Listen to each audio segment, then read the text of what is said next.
Well, good morning, everyone. How's it going?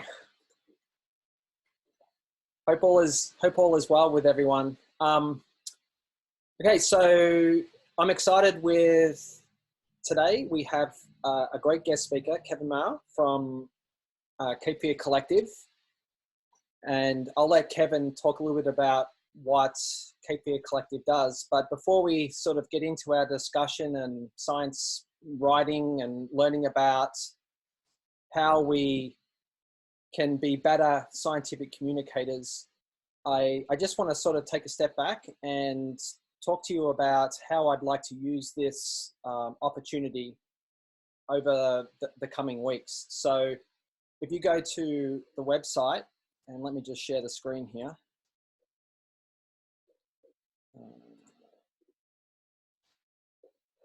So everyone should see my screen now, messages and everything. I should have checked before doing that. So there's Kevin. I'll go over his LinkedIn in a minute. So if you go to youngscientistacademy.org/programs, right here, you'll notice that we've done a bunch of updates. So we have here the announcement of our online activities and lessons. The first thing you'll note is that we're giving help with homework. So I know Abby was already on the live chat this morning. So we have a little live chat button down the bottom here with folks not only in the US, but also in Canada that are able to help with any homework help that you require. So science, math, English, history, Spanish, and even French, right? We've got it covered. So you can do the live chat. You can go to click this button here every afternoon between 1 and 3. Holly is going to be available on Zoom to answer your questions face to face. And then you can also do it through Facebook Messenger as well if you have questions.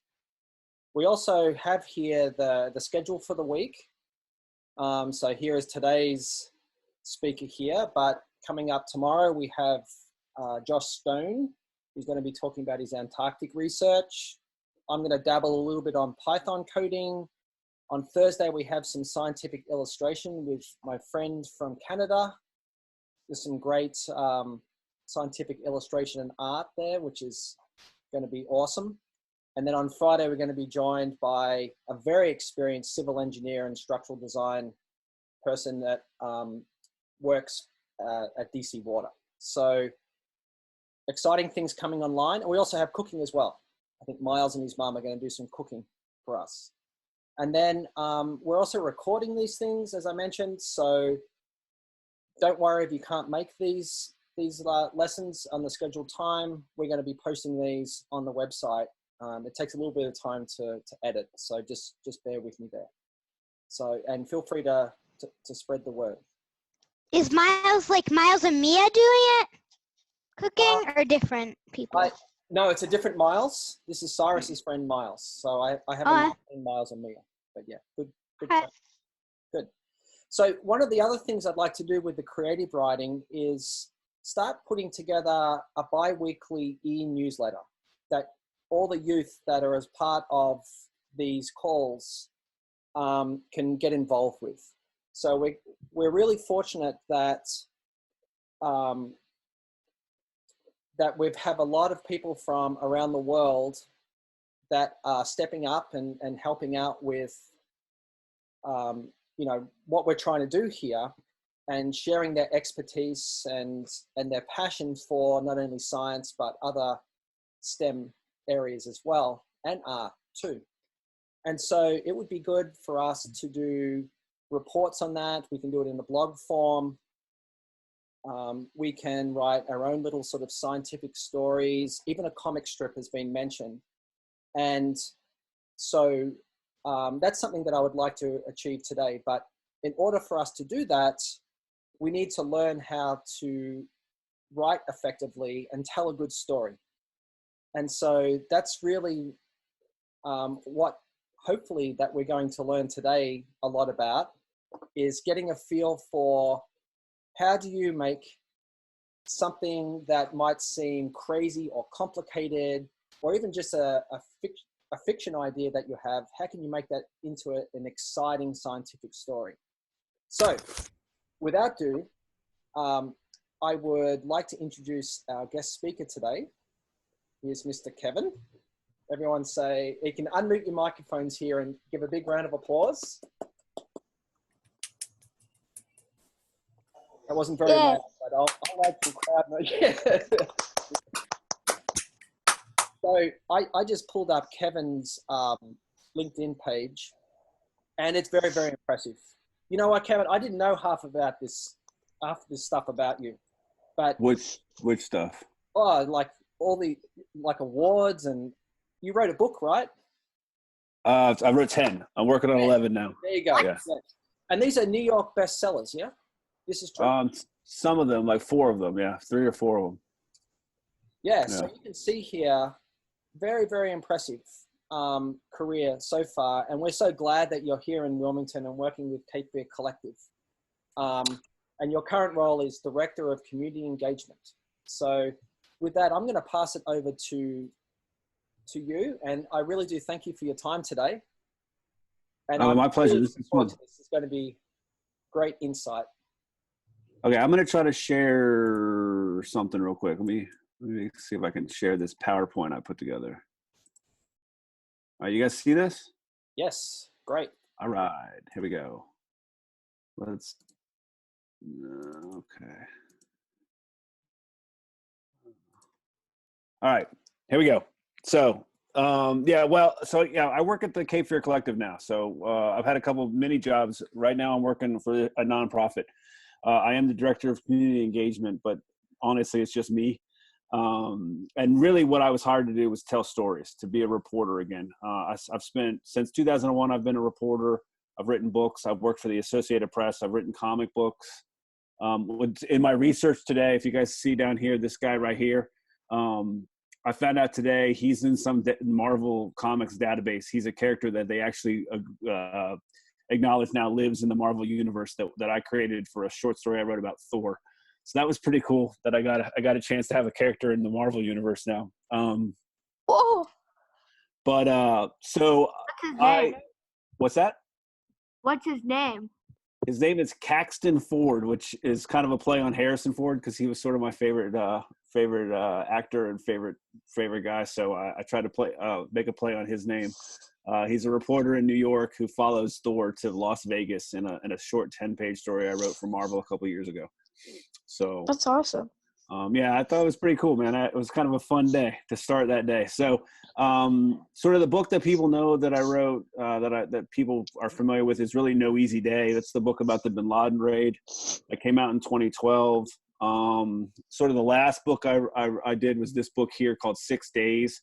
This was a DC Virgo graphic novel I wrote with a buddy of mine whose uncle was killed in D-Day, and we told his uncle's story in this book here.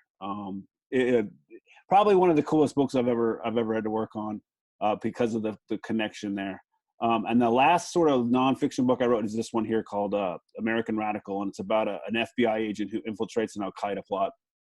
And Rami Malek, if you guys know who Rami Malek is, he was the guy that did, he's Freddie Mercury, right? You guys know from that movie? He wants to be Tamriel Nori, so he has bought the book. We're hoping he makes it into a movie because it would be kind of cool. So he has done that.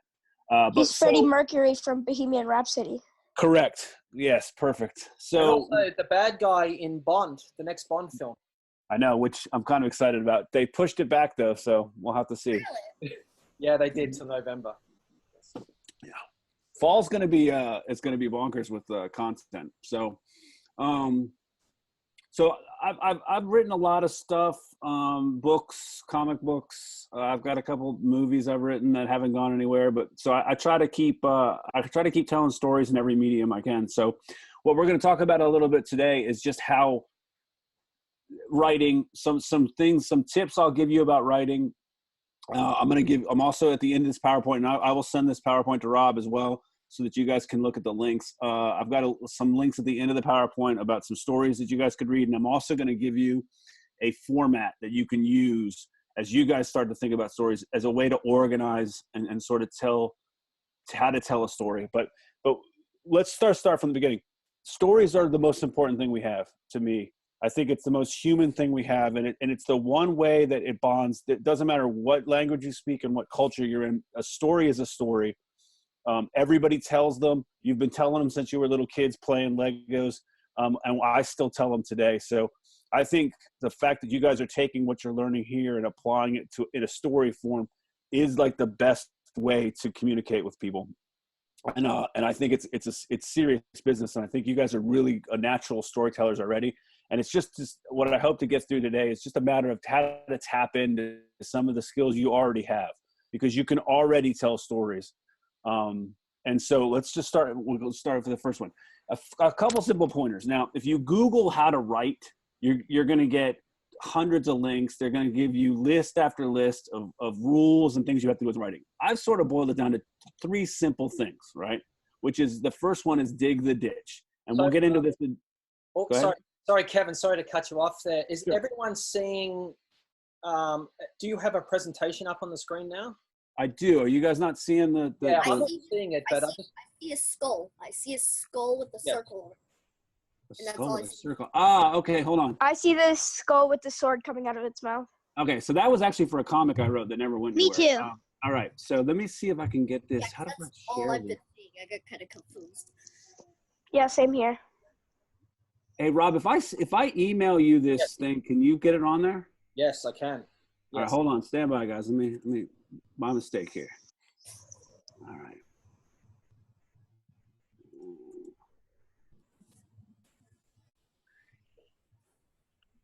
That's too bad, because I thought my cover's right there. All right. All right, I'm sending it now. Hold on.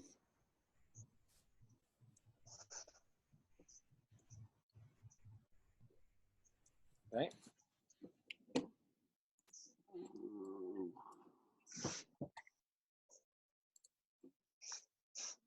All right, should be there.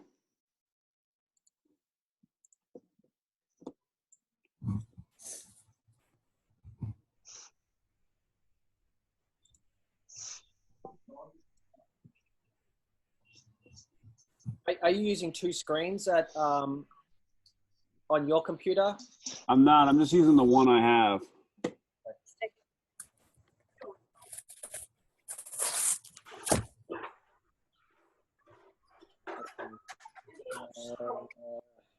Okay, I just got it through. Okay.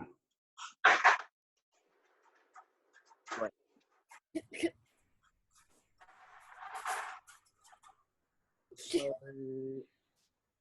it is downloading.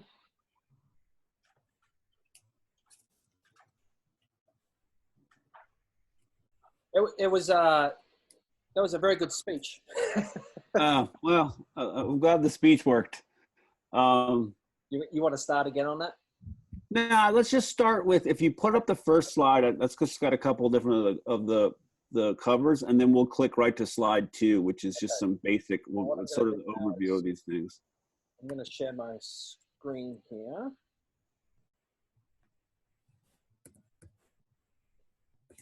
All right, does everyone see the presentation up on the screen? Now we do. Yeah, now you do. Okay. Yeah. What I'm going to do here, this is the beautiful thing that we can do here, Kevin, is I can, whoops. There you go. Yep. Okay, I can give you control of my screen. Here we go. Remote control, Kevin. So you should have control of my screen. Okay. There we go. So All right. I'll make a big screen. All right. Okay, cool. All right, so hey, we'll start real quick. Everything I said before, but this is just the sort of some of the covers of the books, as well as there's that Marvel reporter that we were talking about. He's in the corner there. Okay, so hold on.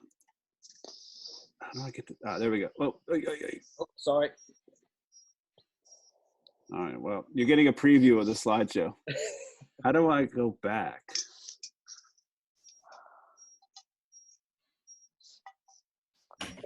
All right, there we go. Stay right. All right. So here's the thing. So when you Google, if you think about everybody's a storyteller, when you Google writing, what you're going to see a lot of is every writer's got a list of 10 things to do or don't. I've kind of boiled it down to 3 things. And I don't call them rules because I don't like the idea that there's rules, and we'll get to that in the end, which is there are no rules here. But I boiled it down to 3 big points that I want to talk about. I want to talk about how you dig the ditch, how writing is really rewriting, okay, and how there are no real rules. So the first one, go ahead, we can go to dig the ditch here. Should be the picture of Hemingway without his shirt.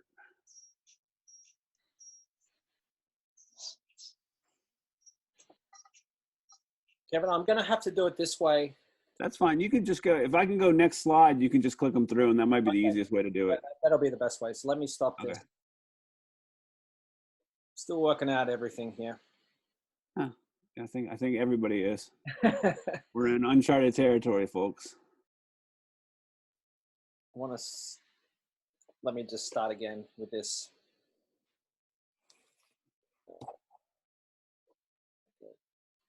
Here.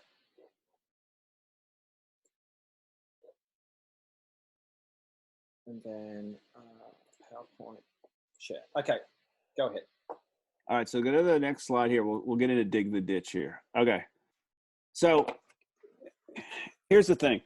Anything you've ever read, anything you've ever seen, any music you've ever heard has been massaged and edited and worked out, multiple times. You're getting the best version of this. The first draft of anything is awful. Okay. It takes me at least 7 or 8 drafts to get through a book, right? So if Hemingway's quote here is, "There's nothing to writing. All you have to do is sit down and type at a typewriter and bleed." I got a buddy of mine, Mitch Weiss, who's won the Pulitzer Prize, and he calls writing death by 1,000 cuts. Okay, writing is not easy. Okay, but the thing you've got to get in your head from the beginning, and this is something I have trouble with even today, but I have to tell myself this same thing, is stop worrying about being a good writer. Stop trying to write the final draft in your first go. Just get words on the page. All right. So when you guys start to work on your stories, and when you have an idea, you're going to be excited to get it done, and you want to see the final version. You're not going to get there at first. So just get the words on the page. That's where we get the idea of dig the ditch. Okay. For most writers, what makes them professional writers is they just write. They get up every morning, they sit down in front of the computer, they look at that blank page, and they fill it with words. Your first draft should be, that's your only goal, is get up and fill that page with words and ideas. Because when we get to the next slide, you'll see writing really doesn't happen until after that first or second draft is done. Okay, if we can go to the next slide, we can see a little more. We'll see Mark Twain in our second slide here. And so to me, writing is rewriting. So the writing process for me usually doesn't start until the second or third draft. And that's when I have an idea of what the story is. I have an idea of how to organize it, and I have words on the page. Most of the time the words are awful. I've been almost fired on a couple projects when they've demanded to see early drafts, and it's awful. But the process that I employ often is just get the words down and then figure out how to make them work, right? So Mark Twain says, employ a simple and straightforward style. I've often been compared, when people talk about my writing, they call it workman-like prose, right? I'm not flashy.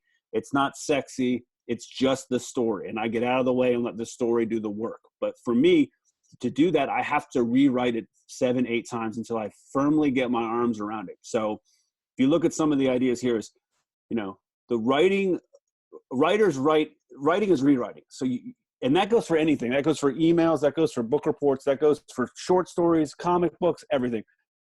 You're going to rewrite it a couple different times. And during that process, you're going to get new ideas. You're going to see ways to improve it. As you go, though, you're trying to, no one's ever put down a book and said, most people, the greatest books, you think, man, I wish it was longer. I wish I had more time with it, right? So what you're trying to get to is write the story as long as necessary, but but as short as possible. You want to just get out of the way and let the story do the work, tell the story. Okay. So think about that as you guys get into your stories. Don't get frustrated because it's not perfect the first time, the second or third time. Just be comfortable being uncomfortable with the fact that it's not working, and keep working at it, because I promise you at some point it's all going to click together as you continue to draft. All right. That's the last little rule here is this. And this is where there are no rules to this. I've done conferences in the past. If you click to the next slide, Rob, I've gone to conferences in the past. I've talked to writers for a long time. Everybody thinks that if you publish a book that there's some sort of secret sauce to it, that I know some sort of secret way that makes it easy and not hard to do. It's not. I hate it. I hate to tell you guys, but writing a book is hard. It's hard for me now, and I've written 10 of them. It's hard for anybody I've ever talked to that does it for a living. And I know a lot of writers who dread writing. It's as soon as you start to get into an idea that you want to be a writer or writing is an important part of your life, it's like having homework every day. It nags at you when you don't go and do it. And so there is no easy button. There is no easy way to do the work. The only way to do it is to do what we just talked about, which is get words on a page at first, and then really, really rewrite them until you're happy with them. You know, perfection is unattainable, I think, but if you keep working at the prose, it's going to get better. And here's the last rule, and then I'll stop for questions. You're going to read, like I said, if you Google writing tips and writing lists and rules, you're going to see a lot of stuff. You're going to see a lot of tips. Your goal now as early writers is find the process that works for you. I could tell you how I write a book, and if you ask the question, I'll happily tell you, but it will probably not work for you. You have to find your own way. And you can basically, all I've taken is I've taken all those rules that I've learned from other writers and built a Frankenstein monster. And I figured out how that monster works for me, and I just do it that way. So one of the things that you should be thinking about in the back of your head is, what are the things that you need to be a good writer? And that's your process, and it's going to be only yours, and it's unique in that special way. Okay, I've talked enough. Let's talk. Get some. Want to do some questions real quick on these rules and these ideas, and then we can get into a structure I think you can borrow that I still use. What just happened?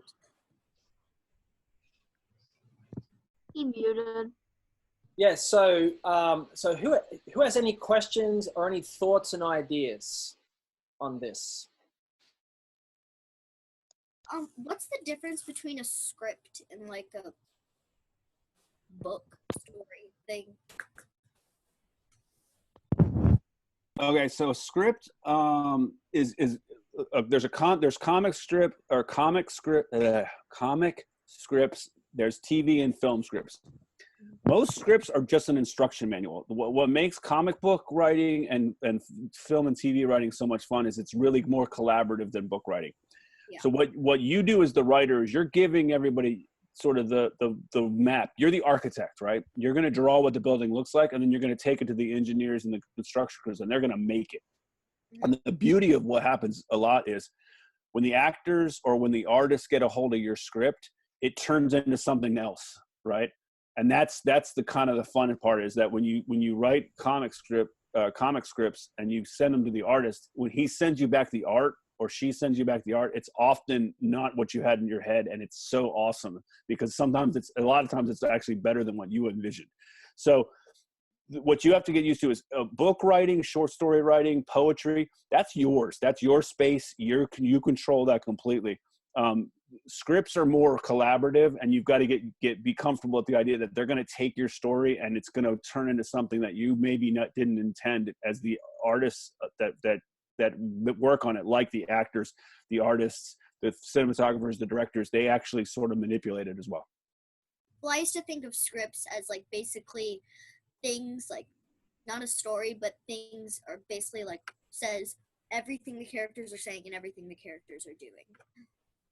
Exactly. And so right, exactly. You're absolutely right. And that's what it is. It gives the characters, the actors, and it gives the directors and the artists a place to go, a story to tell, and then they get to interpret it too. So if you write me a script and I'm the actor, then how I internalize your script is going to change maybe something in the script. And that's sort of the fun, I think, of script writing versus maybe book writing where you control the world. Okay. So Kevin, of the 10 books, and you're probably working on more books, no? But I'm working on one right now. Yeah, absolutely. yeah. So, which was the easiest to write? Which was the hardest? And like, was it just the first book was the hardest because it was the first one, and it got easier from there? I think they're all hard, honestly. And all of them have their own little issues and idiosyncrasies. I think the hardest one I've ever had to write was a book I wrote with a guy that I just didn't like him. I had to help him write his memoir, and he wasn't a likable guy, and we didn't get along. And so that was difficult to make him a hero. The easiest one, I think, was the last one I did on the FBI agent. I really liked him. I liked the story, and I had a lot of transcripts and wiretaps that I could use. So it was a little easier to put together. So, but it's all hard. And it took I think I averaged 7 drafts. So most books that I'm fairly happy with is 7 drafts, and I never read them when I'm done. So, because there's no such thing as perfection, and I could find a problem with every single one of them. So I never go back and reread them after I'm done with them. I have a colleague who's currently in Saudi Arabia. He's originally from Spain, and he has something like 800 papers in scientific journals, some of the best journals in the world and some of the smallest journals in the world. And it's just amazing. Over 800 papers is amazing. And he just writes every day. So any tips for budding young scientists to sort of get going with writing? Would you set aside X amount of time? Would you write on the computer, or do you prefer to write on a piece of paper? But I guess that's a personal thing. All of it is a personal thing. I think if you want to be a good writer, you got to write every day. I try to write every day. I try to have a project every day I'm working on. I write on the computer because I just find it easier. Handwriting, when I'm reporting as a reporter, I'll do handwritten notes for the most part. I don't like to record notes. But when it comes to actually drafting, I like to use the computer just because I like to get it all on the page and be able to move it around a little bit. I know a lot of writers who write their first draft of their novels in longhand on a tablet, on a legal pad. I couldn't do that. But I think that's where we go back to process. I think everybody's going to have their own process, and I think that's what you've got to search for as a young writer and as a young scientist, as you try to take science and make it digestible for us so we can understand things. I mean, there's no better time right now to be a science writer or to be interested in science, because we are now dying for good science writing and good, smart storytelling that tells us what to do, but also so we can understand this really complicated issue. So I think using that as a framework, as you think about your science careers and you think about your writing careers, find that way of bridging the gap. Be the guy or gal that can actually take these complicated ideas and make them digestible for guys like me who need to understand it but don't have that background.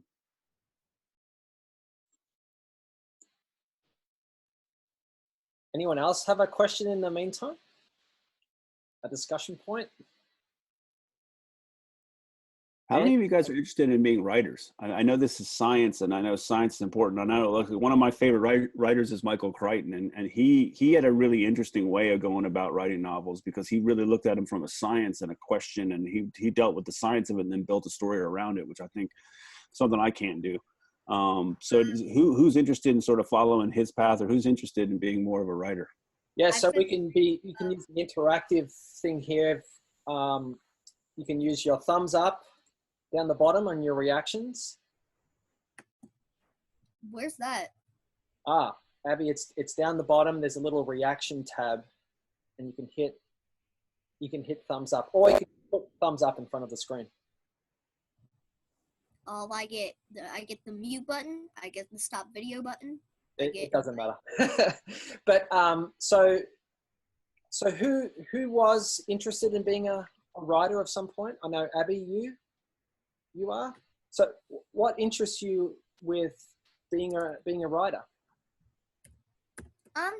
Just like getting to write about anything you want and doing things like you can write a fantasy, you can write about things that are real, it's a lot more free than just talking about it. Yeah. How much have you written, Abby? Have you written anything lately, or what are you writing now? I've actually been writing a 21-page story so far. Nice. And, yeah, but that's still a work in progress. So. Yeah, well, yeah, I know the feeling. And I think you're smart in that you want to protect it a little bit, right? I know a lot of guys who like to talk about the novel they're writing or talk about what they're writing, and they do more talking and less writing. So I think you're smart in the way that you're sort of plugging away at it. You're protective of it. Make sure what's your process? I'm interested to see how is it, like, how do you write at certain times? How do you go about your process? Well, I kind of get a gist of, like, basically write a summary of what's going to happen. And, like, most of the time I think about what the end of the story is going to be before Smart. I actually think of what the rest of the story is going to be. So I kind of work on that. And I found an old story that I was writing, and I kind of scrapped the end of it, and that's the story I've been working on. See, so what you're doing is really smart. So what I often will do before I start writing, at least because no one sits down and says, all right, page 1 of 350, right, and starts writing a book. So what I often do is I will break a story down into parts. I usually will come up with whatever the chapters are, and then I'll focus, like, say, for example, today I'm doing some interviews on a book I'm writing now, and we're focused on chapter, I think, 18. And all we're going to talk about is chapter 18. That's it. We're not going to talk about anything else. And What I've been doing is I've written it like a script, and now I want to figure out how to put it into a story, basically. Okay. That's good. So I look at it like, how do you eat an elephant, right? Like one bite at a time. And so if you think of it as an elephant, you got to figure out how many bites you need. And then I just focus on that one bite. So when I go to start drafting, I'll say, all right, well, this week we're doing chapter 1, and I'll work on chapter 1 for the lot of time I give it. And then as soon as I'm done, I move on to chapter 2, and I don't go back. One of the things that a lot of writers will do early on is they'll fall in love with the first chapter that they wrote, and they'll rewrite it 70 times, and they don't move forward. So I like the way you're handling this, which is you've got a path forward. So the only thing is just keep going. Like, don't try to make it perfect in the first one. Try to get that first draft done. Because once you have it all together with that first draft, then you have something to work on and start rewriting it. And then it's going to go from there. Yeah, go ahead, Miles. Yep. I have a cool book right here. It's called 400 Writing Prompts. And it's just like little writing prompts to get your creative juices flowing. It's like little things that you're supposed to write about in your own opinion. My favorite one personally is explain lightning to a 5-year-old, which really is hard. Yeah, I don't know if I could do that, Miles. Have you tried it successfully? No, I haven't. I'm still dreading that one. That sounds like a cool book, man. That sounds like a really cool book. Yeah, it's like, what in this world makes you feel small? What are you in awe of? How do you handle confrontation? What is the greatest act of kindness you have ever performed for someone? So yeah, it's a pretty cool book. Yeah, and so one of the cool things with that, though, is you could use that in a couple different ways that I see it. You could use it if you like set a time every morning and you just wrote a paragraph or two, using that to sort of get everything going. I think that's smart. And then the beauty of that is you never know if there's a kernel of an idea there that you could run with that may have been prompted by that. So, I mean, I know a lot of writers who do morning pages. They write 2 longhand pages every morning, just sort of free thinking, whatever they're thinking about. And then they get into what they're working on for that day. We did something like that in a writing class I took. Yeah. So there's all kinds of different ways, but the thing I will caution you about writing classes and these sort of structured programs is, like, find your own way, right? Like, don't be afraid. If you need to stand on your head for 10 minutes before you can start writing, then just stand on your head. I don't feel like you have to do, because there's no formula. It's not a Mad Lib. What makes writing fun, but also what makes it hard is that you have to find your own way to do it. And like I said, I could tell you in detail how I do it, but I mean, it may never work for anybody else. So I like where your guys' heads are. All right, so I'm going to move on from here just a little bit, and we can always go back and talk more about the big picture. But I want to give you a structure that I use pretty often when I do journalism and when I write narrative journalism stories that focus on people and stories. How I structure these stories, because if you guys are going to do some sort of newsletter, this could be a way to structure your stories if you like it, and you'll see how it's sort of like it's a kind of a plug and play methodology that you can use. So it's not firm, but at least gives you some idea of how to eat that elephant, if you will. So yeah, the next one here. All right, so here's the structure, and just fair warning, since I think we are recording this, I stole this structure from an editor from the Associated Press who gave me this structure years ago, and I have since used it forever, and but I cannot take credit for it. It's just something I use. All right, so if you think of a story in sections, right? How I usually break them up is I like to open my stories up with a scene. And when I say a scene, I think of a novel, right? Any kind of narrative novel scene that I can think of. Let me see if I can find an example from something I've written.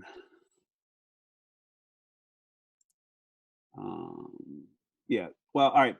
Well, I don't want to read to you. All right, so for example, for the picture in the bottom right corner, that's a guy who teaches special forces soldiers he does their final exam. And so in the story that I wrote about him and this place called Pineland, I open with him introducing himself to his students and talking about why he became a guerrilla. And that's the narrative scene that I start with the reader, so that they are all of a sudden kind of put into the story. They're into the scene of what they're doing. And the scene ends with what journalists call a nut graph.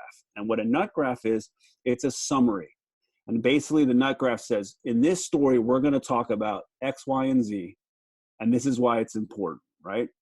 And so by the end of section 1, the reader has engrossed themselves in the scene. They feel like they're part of that world, and they also understand where the story is going, right? So scene 1, if you think of it, this is the way it was explained to me. Each section, if you think of it, the scene sections are like a movie unspooling. So when you know how you watch TV news and they'll show you people packing boxes, and then they'll cut to the reporter and they'll say like they packed 800 boxes here as they get ready for the hurricane, and then they'll cut again to a scene of someone handing out boxes or something, right? Yeah. Okay, so think of section 1 is like B-roll is what that's called. Section 1 is showing people packing boxes, right? And at the end of it, you're going to say, people are packing boxes to prepare for the storm coming, okay? And in section, go ahead. The gist of it. Yeah. Section 2 is you as the reporter with the microphone. And that's where you give the reader the background they need in order to continue in the story. So you could say, there's a hurricane coming. Here's how big it is. Here's how fast it's going. Here's where it's supposed to hit. It would be section 2. And you're just explaining that like you're a reporter standing up with a microphone. Section 3, we go back to the scene, right? So we're back in the warehouse and there's a problem. Some of the boxes have fallen down and something's broken, and the warehouse manager needs to figure out how they're going to solve a problem, or some folks needing supplies have come to the warehouse, and you lay out how like what that looked like and what goes on. And usually my section 3 scene is a scene all by itself. It has a beginning, a middle, and an end, and it's done. Like when you're done with that scene, right? You don't work. It's all tied up nicely in a bow. Then section 4, we go back to this idea of explaining what's going on. So you could say, this is the 4th hurricane to hit this area, blah, blah, blah. And you explain much more about kind of the greater context around the story. Now, the beauty of section 4 is you can kick it. You don't need it. If you don't need it, if you don't have enough to use it, you can knock it out. You don't have to have a section 4. And then section 5 is a narrative scene at the end. And this scene I often will use where, well, this is one of the things I do a lot, actually. It's one of my crutches. The scene in section 1 and the scene in section 5 are the same scene. And what I'll do is I'll cut section 1 at a time when there's a little bit of a cliffhanger, and I'll figure out, I'll tie it up at the end of the story in section 5. Or sometimes if you have a good ending scene, you can do a good section 5 where, so for example, using our narrative idea behind a warehouse getting ready for supplies. So scene 1, we have guys doing boxes. Section 2, we've got them explaining a hurricane's coming. Section 3, we have people coming to get the boxes that desperately need it. Section 4 could be a section about how much need there is with the hurricane coming and why, some of the big issues that this community is facing as the hurricane's coming. And then section 5 could be the boxes leaving the warehouse and going out to the distribution point, and the look of the trucks snaking out as they head out to the distribution point, right? Does that all make sense? Does anyone have any questions?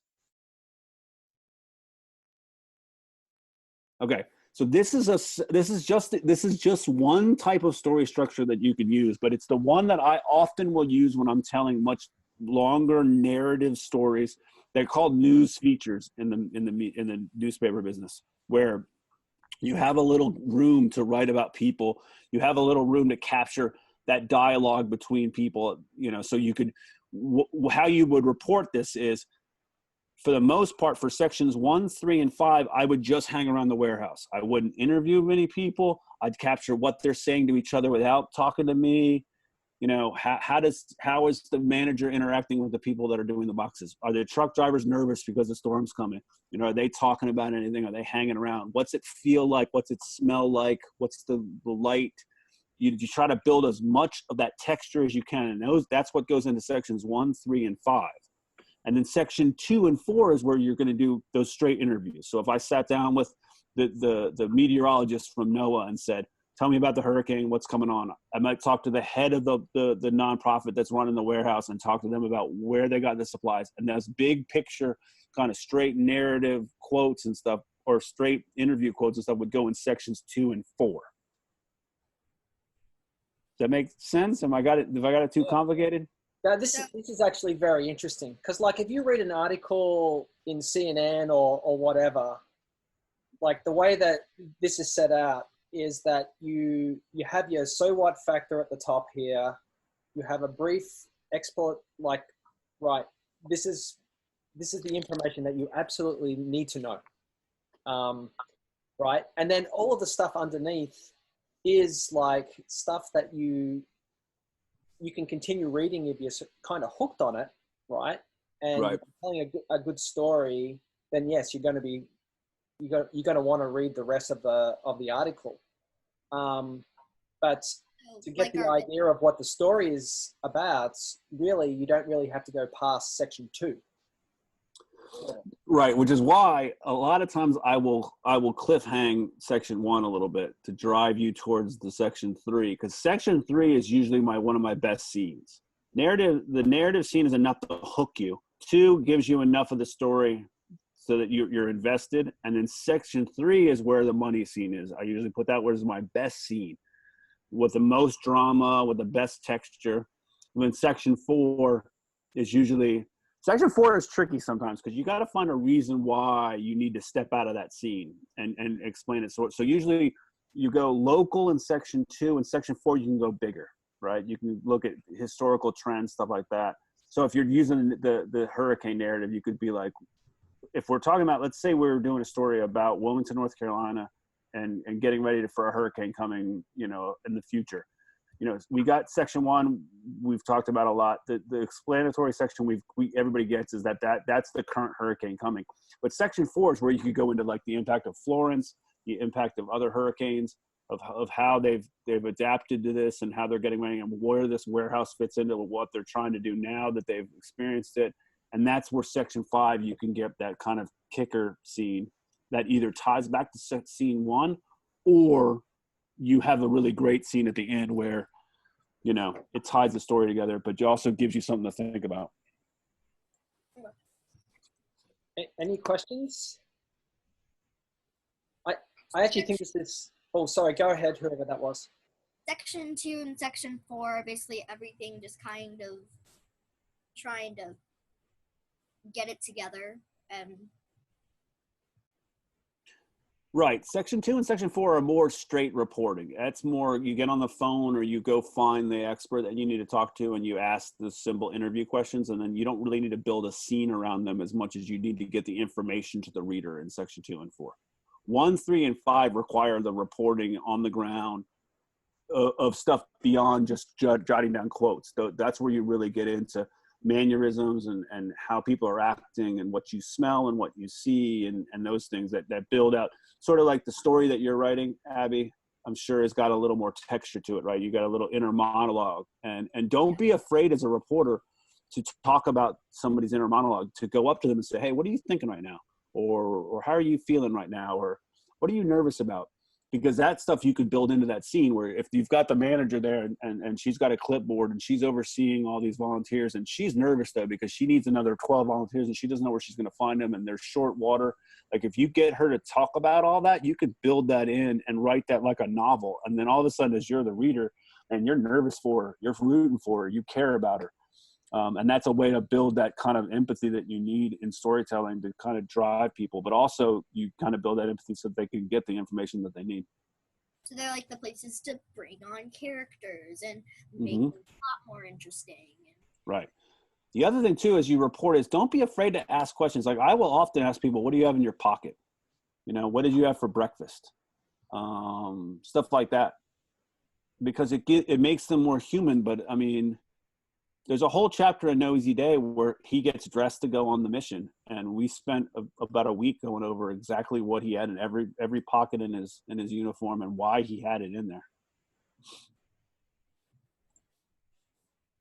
Interesting.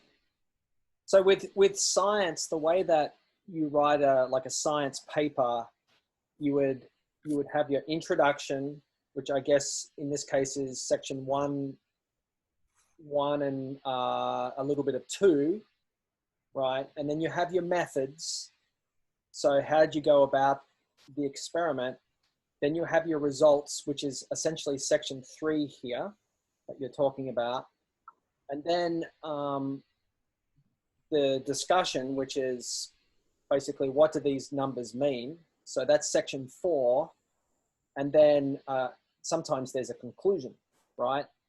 Which would be section 5, but if there's no conclusion, it's usually in amongst the discussion part of the scientific paper. But the interesting thing is that when I write a science paper, I don't necessarily go and start at number 1 first, right? So I might even start somewhere at section 2 and a little bit of 3, right? And do the methods first and then do the results. And then I have some idea about what I want to say in the introduction, but that's more or less the last thing that I'm going to really put together after I've sort of written the discussion. Bethany, are you still online? Yeah, I'm here. I'm actually helping this one set up a science experiment. So multitasking, but yeah, go ahead. Actually, that's interesting in itself. So where do you start in this little, like the 5 sections here? Where are you starting with your science experiment? So we're actually starting with the experiment. We dug a bunch of seeds out of the greenhouse that were old and we want to see if they're still viable. So we're going to test to see if they sprout before we actually plant them in our garden. Awesome. So yeah, so we're pretty far down, but I do appreciate what you're saying about how you write a scientific paper, because that is, I agree. I don't necessarily start at 1 when you write a scientific paper.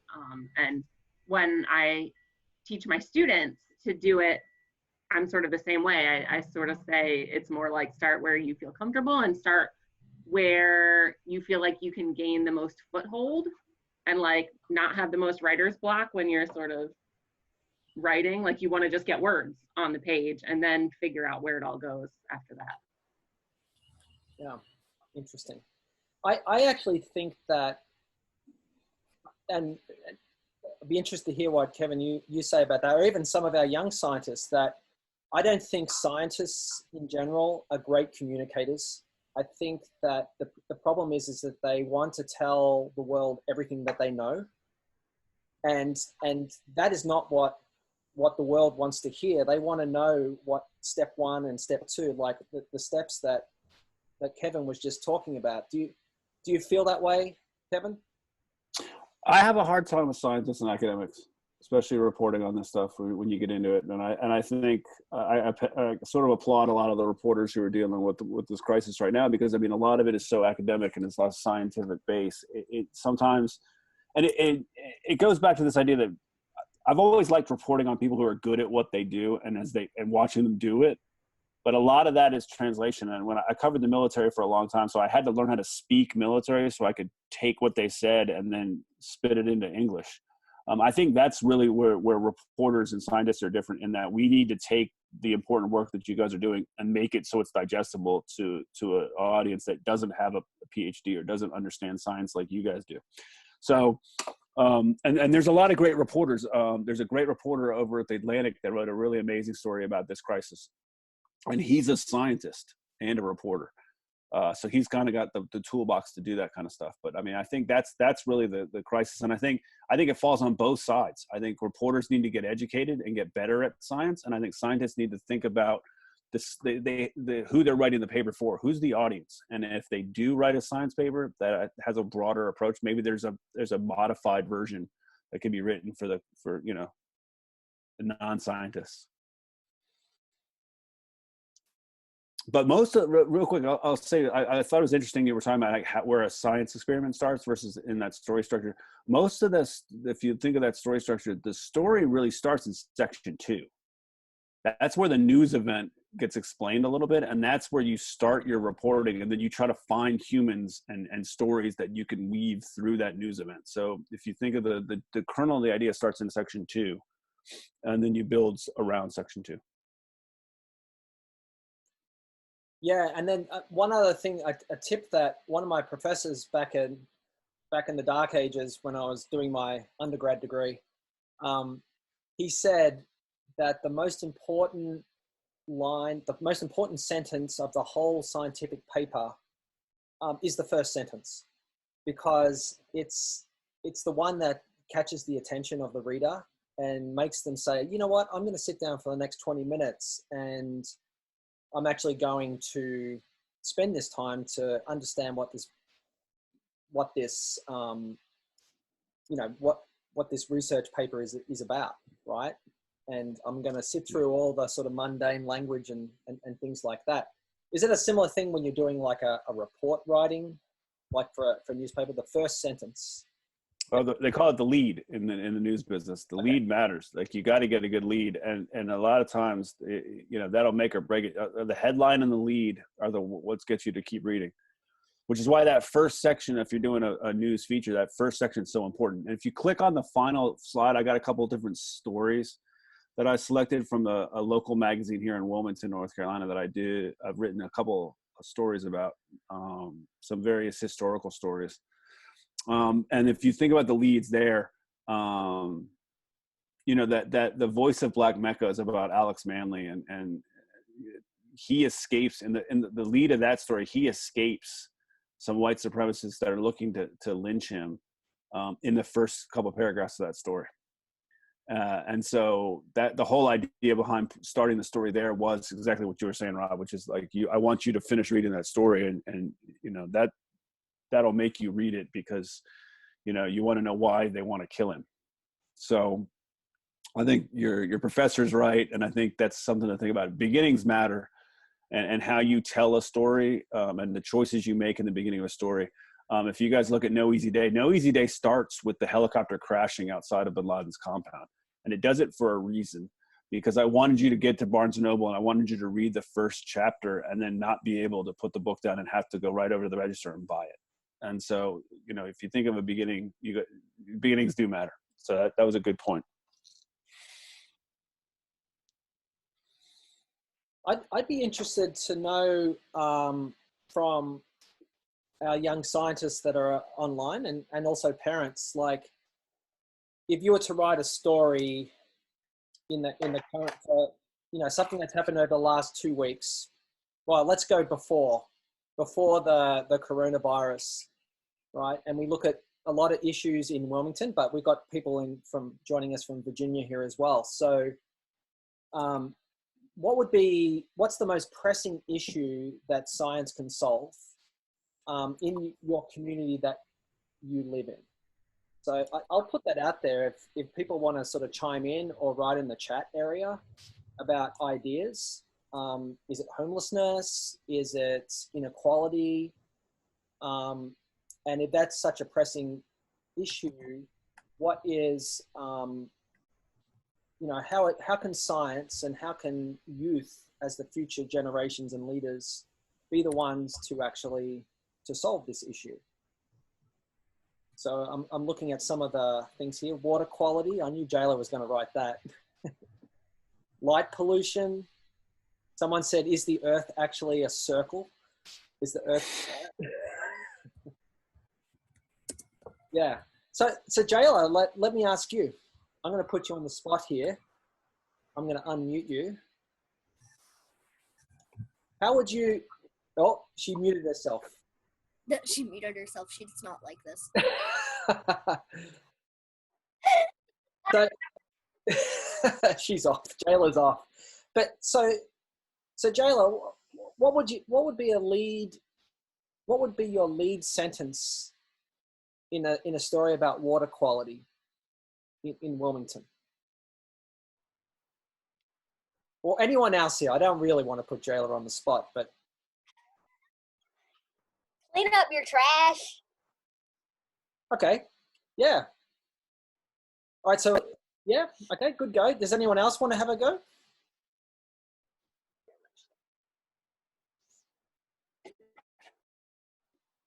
No one? Shut off your lights. I'm here to talk to you about water quality and how we can fix it. Okay. So Kevin, any feedback on that sentence there? I mean, so we're doing water quality. I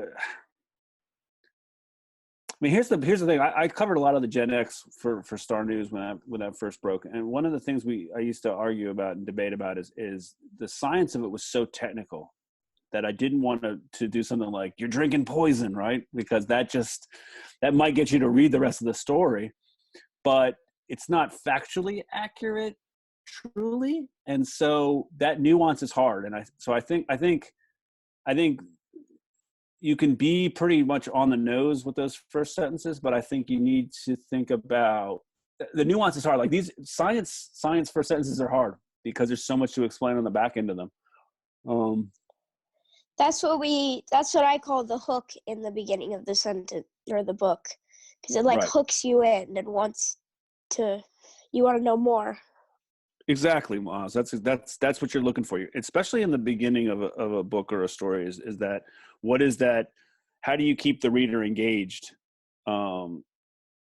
Especially past that nut graph when you explain what the story is about. You don't want to read a story that gets you bored when you first read the first sentence. Exactly. Mitch Weiss and I wrote a couple books together. We used to call it the Barnes and Noble chapter because we tried to write our first chapter where it hooked you enough that you would finish reading it in the store. So it wasn't so long that you couldn't read it in the store, but it was good enough where you couldn't then put the book back on the shelf and not go buy it. And so one of you guys familiar with the movie The Revenant? It was a movie a couple years ago with Leonardo DiCaprio. It's about him getting attacked by a bear and surviving this bear attack. All right. Well, when you get older, depending how old you are and what your parents think, you can watch that movie. But the book itself, first chapter is 700 words, and it's the best 700 words I've read ever. And I've read it in the store, and I had to buy it. And it just describes this bear attack in 700 words. And I don't say it's perfection because I don't think perfection's attainable, but it's close. I mean, it's really, really good. So as you think about your science papers, or you think about what is it that make that first chapter, that first paragraph, that first line needs to be so good that you can't not finish it, right? So I just finished this novel that I sent in. The first line of the novel is that it was exhausting being afraid of the sky. And it's about this Taliban commander who's afraid of drones, and he's afraid of getting hit by a missile from a drone. And so I started it there because I thought it was as provocative enough to at least get you to finish that chapter. And then after that, well, it's up to me to keep you interested at that point. Does anyone else have any questions for Kevin? I do have one question. You had mentioned that you had worked with doing some comic strips and things. I have. I wrote. Yeah. Yeah, I was going to say we have a lot of interested youth in comic strips, and I think it's a great way to tell a story as well, right? Particularly with science that's at a level and it's fun as well. Any tips and stories for that? Get a good artist. That's the key. I mean, I think that medium, comics medium, is one of my favorites to write in because there is an economy to it, right? You can be wordy. Usually, most comic books are 22 pages, and you really need to think about how you present your story because, you know, if you think of it, it's a book, right? So it's laid out, you know, page and page. So you had to think about, like, if you have a big reveal or a big shocker or the villain's going to come out and surprise the hero. You can't put it on page, if you're thinking about like page 2 and 3, right? So page 1 opens the comic, right, with a good scene. 2 and 3, if you put the villain reveal on 3, when they open the comic, they're going to see them. So you've got to think about how you go about telling your story. But the beauty of comic writing is it's a collaboration. So as you guys think about telling science stories, especially in the graphic format, how you work with your artist and how you guys find a means to tell the story is sort of the beauty of comic writing. And I think that merger, that alchemy of images and words is really the sweet spot. And if you guys have the means to do it, it's a great medium to do it in. Yeah, actually on Thursday we have scientific illustration. So that would be, we could try a little bit of comic sort of strips. Do it. Yeah. I think it's a great idea. I think we have time for one more question, and I know that I think Adeline had a question. Okay. Do you do pictures in your comics or books? I don't do them. I do the writing, and then I have a couple of artist friends who do them. But yeah, so we told a nonfiction history story in the last one. That 6 days is about a real battle with real guys that really survived it. So, but we told it in that comic form. But yeah, no, I have artists that do it, and they do some great work. But that's the process. So I send them the story, I send them the script, and then they come back and with the images drawn. Cool. Yeah, it's cool. It's Thanks. fun. Yeah, do you no still do comics? What was that? Do you still do comics? I do. I don't do them as often as I'd like. There's a lot of better writers, comic writers out there than I am. But I do. I've pitched a few. I'm actually getting ready to do a call here in a few minutes. I got to get on with another writer. We're going to try to pitch a comic that we're working on right now. And then I've just finished a short story for a comic anthology down here in North Carolina and Wilmington, where they're doing local comic stores doing an anthology book, and I've got a 4-page story in it. So yeah, no, I try to do it as much as I can. Also, I forgot to say, I'm Peter McGuire's son. Oh, hi, Peter McGuire's son. How are you? Yes. Well, thanks, Kevin. This has been awesome, and I've learned a lot, and I really do appreciate you taking the time in all the chaos and craziness that's happening at the moment. So, and I think Abby has a few words that she'd like to say. Sure. Yeah, I actually took a lot of notes during this. This was very helpful. And yeah, thank you for your time. It was really nice. Oh, my pleasure. And if you have other questions or anything comes up later, just go ahead and email Rob, and I can get you back, or he's got my email address, so go ahead and forward to him. I'm happy to help in any way. Well, yeah, thanks again, Kevin, and you're welcome. Round of applause. Big round of applause, everyone. All right, take it easy, guys. All right, thanks. See you later. Good on you. See you, bye. Thank you.